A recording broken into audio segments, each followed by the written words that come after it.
Isang mapagpalang araw po mga idol, mga ka-spark. Magandang hapon, magandang gabi, magandang umaga kung anong oras man po ninyo mapanood ang bidyong ito. So for today's video ay gumawa po tayo ng isang DIY cabinet.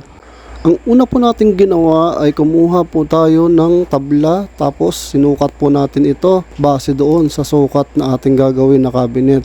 Napakahalaga po na dapat ay sukatin muna natin ito upang hindi tayo magkamali sa ating pag-assemble o pag-install ng cabinet sa ating mga kusina, mga idol, mga ka-spark. At ito na nga po mga idol, mga ka-spark, inumpisa na nating maglagari upang makuha na natin yung tamang sukat na ating gagawing DIY cabinet sa ating kusina, mga idol, mga ka-spark. Let's samahan po ninyo ako. Umpisa na natin to. Baka umpisahan pa ng iba. Panoorin po natin ito, mga idol.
So, eto na po mga ka-spark ang ating finished product na ating DIY cabinet sa ating kusina, mga idol, mga ka-spark.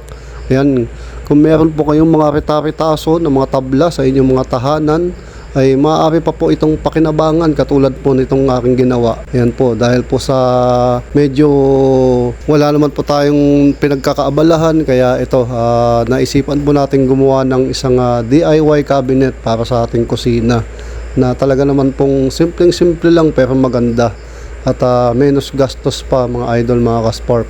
Kita po naman ninyo, simpleng-simple lang pero kaya-aya siyang tingnan sa ating kusina. Hanggang sa muli po, maraming salamat po sa inyong pagsuporta at panonood sa aking mga video dito sa Spark Power Duo. Maraming salamat po. Hanggang sa muli po. God bless!